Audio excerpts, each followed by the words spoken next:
1 Coríntios capítulo 9, quem já encontrou, diga amém? Diz assim a palavra de Deus, a partir do verso 19 até o verso 27. Porque, sendo livre para com todos, fiz-me servo de todos, para ganhar ainda mais. E fiz-me como judeu para os judeus, para ganhar os judeus. Para os que estão debaixo da lei, como se estivera debaixo da lei, para ganhar os que estão debaixo da lei. Para os que estão sem lei, como se estivera sem lei, não estando sem lei para com Deus, mas debaixo da lei de Cristo, para ganhar os que estão sem lei. Fiz-me como fraco, para os fracos, para ganhar os fracos. Fiz-me tudo, para todos, para por todos os meios chegar a salvar alguns. E eu faço isso por causa do Evangelho, para ser também participante dele.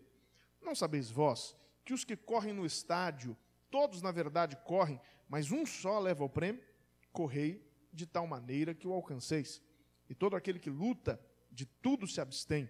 Eles o fazem para alcançar uma coroa corruptível, nós, porém, uma incorruptível. Pois eu assim corro, não como uma coisa incerta, assim combato, não como batendo no ar. Antes, subjugo o meu corpo e o reduzo à servidão, para que, pregando aos outros, eu mesmo não venha, de alguma maneira, a ficar reprovado. Você pode dizer amém? Amado Senhor Jesus, mais uma vez estamos aqui na Tua casa para Te louvar e Te adorar. Nós já temos tido ampla liberdade de bendizer o Teu nome, de declarar o nosso amor, declarar a nossa adoração, mas agora nós queremos ouvir a Tua voz. Precisamos ser edificados. Estamos hoje, Pai, numa reunião especial, pedindo paz, pedindo harmonia, pedindo amor, que o Senhor venha batizar a nossa nação, nosso estado, a nossa cidade, com um batismo de amor, tolerância, paciência, que os homens possam respeitar a vida, Senhor, que nós mesmos, como teus servos, dentro da igreja, possamos amar todos os nossos irmãos, ter paciência com eles, os que são fortes, suportar os fracos. Nós pedimos em nome de Jesus, muda o nosso coração, transforma-nos a sua imagem, conforme a sua semelhança.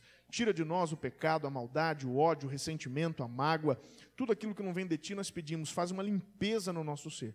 Nós pedimos, acima de tudo, nos dá sabedoria e inteligência por meio da Tua palavra, para que nós possamos aplicar todos os Teus preceitos às nossas vidas, e assim viver uma vida quieta, sossegada, abençoada. Nós te pedimos em nome de Jesus. E aquele que crê no poder da oração, diga amém. Amados, para aqueles que foram surpreendidos, talvez alguns dos irmãos não soubessem, que hoje teríamos um culto especial. Alguns meses atrás eu fui incomodado, creio piamente pelo Espírito Santo de Deus, para que nós fizéssemos um movimento aqui na igreja contra a violência nos estádios, contra a intolerância. E me permita ser sincero, há inclusive algumas pessoas que taxam o povo de Deus, o povo evangélico, os protestantes, como queiram chamar, inclusive os cristãos de um modo geral, incluindo aí os católicos, os espíritas, que também são cristãos, que nos taxam como fanáticos, como fundamentalistas. Me desculpe a absoluta sinceridade e a discordância, não vejo nenhum tipo de preconceito dentro das igrejas contra quem quer que seja, muito pelo contrário.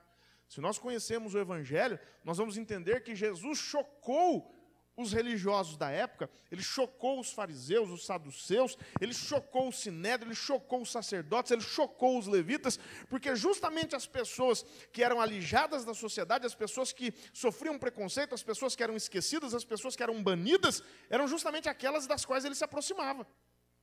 Aquelas pessoas que ninguém queria chegar perto, Jesus se aproximava. Ninguém se achegava a um leproso. Jesus se achegava, tratava com carinho, com amor e ainda curava. Ninguém se achegava a uma prostituta. Jesus defendia, expulsava 7 demônios e abençoava a sua vida. Ninguém se aproximava de uma mulher adúltera. Jesus se aproximava dela para protegê-la, para evitar que ela morresse e dar a ela uma segunda chance. Ninguém se aproximava dos publicanos. E Jesus chama Mateus, que era um publicano, que era considerado a escória da sociedade judaica, porque se vendia para Roma para cobrar impostos do próprio povo, mas Jesus se aproximava deles, chamava um deles, inclusive, para ser seu discípulo, e um dia, quando ele entrava numa cidade, um deles, de forma irreverente, estava em cima de uma árvore para ver Jesus passar, e Jesus ainda pousou na casa dele, dormiu na casa dele, comeu, se alimentou. Nós conhecemos ele como Zaqueu. E, na verdade, Jesus sempre se aproximou das pessoas que ninguém queria se aproximar. Essa é a tônica da igreja. Nós temos o direito de defender a nossa fé. Nós não aceitaremos nunca a prática do aborto, por mais que o governo federal agora esteja em franca campanha para a legalização do aborto. Nós não aceitamos isso, nós sempre vamos nos posicionar contra a vida, mas não vamos linchar quem aborta. Vamos ensinar que a vida deve ser respeitada, mas não vamos de qualquer forma humilhar, ter nenhum tipo de preconceito contra quem aborta. Nós, sabidamente, somos contra a prática do homossexualismo, mas nunca maltrataremos um homossexual. Nunca estaremos com pedras nas mãos. Nunca seremos aqueles a envergonhar essas pessoas. Muito pelo contrário, as portas das nossas igrejas estão absolutamente abertas para que elas possam entrar e ouvir o Evangelho. E se concordarem com a palavra de Deus e aceitarem, mudarem de vida. E se não, continuem como querem viver. Porque nós cremos piamente que Deus deu a cada um de nós o livre-arbítrio. Eu faço da minha vida o que eu bem quero.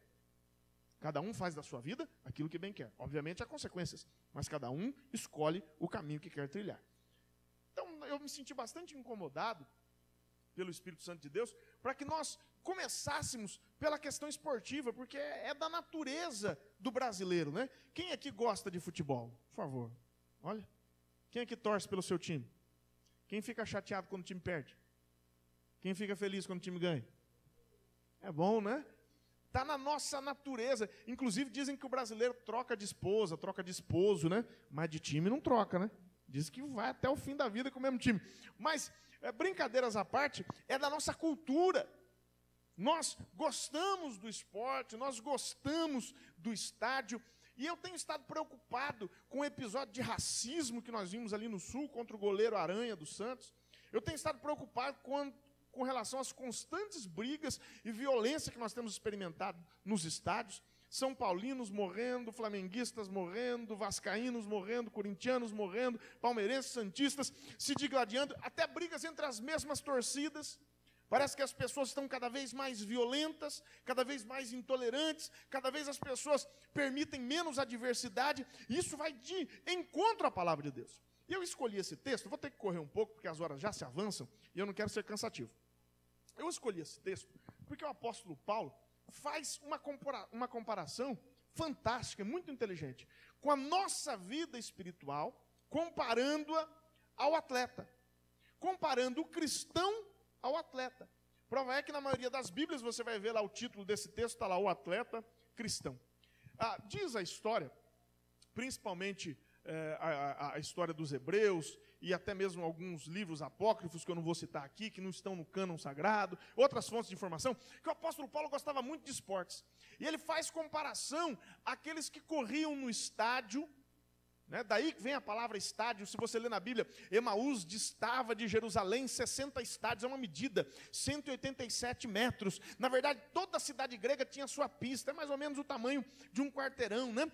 Toda a cidade grega tinha sua pista para atletismo, para as corridas, e Paulo era um fã de atletismo. Quando ele fala aqui, eu luto, veja só, pois eu assim corro, não como uma coisa incerta, assim combato, não como batendo no ar. A palavra que ele usa no grego original para combater é a mesma palavra que se usa para punho. Daí vem a expressão pugilismo, que vem do grego, que fala de boxe. Segundo alguns entendem, Paulo era um fã muito grande de boxe, de artes marciais. E ele se refere, ele diz, olha, eu não bato no ar, eu não erro o alvo. Alguém já viu uma luta aqui? Que o camarada às vezes vai desferir um golpe e o outro desvia, ele esmurra o ar, né? O Anderson Silva conseguiu se desviar de várias, né? Mas teve uma que pegou no queixo que ele não conseguiu se desviar e veio a perder aquela luta no MMA. Mas Paulo está se referindo claramente a uma luta em que as pessoas golpeiam o ar. Se a pessoa golpeia o ar, não tem efetividade. Ele diz, eu não. Eu na minha carreira cristã, eu não golpeio o ar. Eu na minha carreira cristã, eu não perco as minhas energias. Eu sei exatamente onde bater. E eu sou mais do que vencedor por Jesus que me chamou. Paulo está fazendo uma comparação bonita. E ele fala de estádio, ele fala de luta, ele fala de várias coisas. E a vida cristã, meus amados, pode ser comparada a uma competição esportiva. A vida cotidiana também pode ser comparada com a competição esportiva. Nosso irmão estava dizendo aqui que ele teve, irmão Júnior, contando o seu testemunho, teve que entrar na competição, né? Havia uma vaga para a liderança, e ele teve que se inscrever, brigar. E, na verdade, parece até que a competitividade está exagerada, né? Me parece que há um tempo atrás as pessoas respeitavam mais umas às outras. Quem já sofreu algum tipo de desrespeito no trabalho aí? Tem gente que para crescer está disposto a pisar nos outros.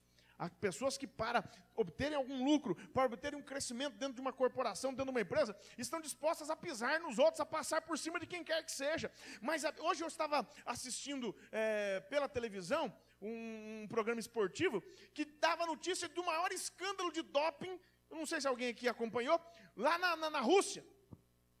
Atletas russos, Monsaraiva estava acompanhando, atletas russos que ganharam medalhas de ouro, fizeram tantas coisas, e um escândalo de corrupção, havia doping, eles se drogavam, eles se dopavam, conseguiam um desempenho físico muito superior, e agora foi feita uma denúncia, era uma rede, uma cadeia de corrupção, e eles ganharam medalhas de ouro em várias Olimpíadas de Londres, várias outras Olimpíadas, Londres agora que foi a última, e esses títulos provavelmente vão ser colocados em xeque, porque eles foram desonestos. A competitividade é tão grande que a pessoa, para não perder uma competição esportiva, se socorre de substâncias ilegais, destrói o próprio corpo para conseguir um resultado. Mas o apóstolo Paulo também escreveu em 2 Timóteo capítulo 2, verso 4 e verso 5.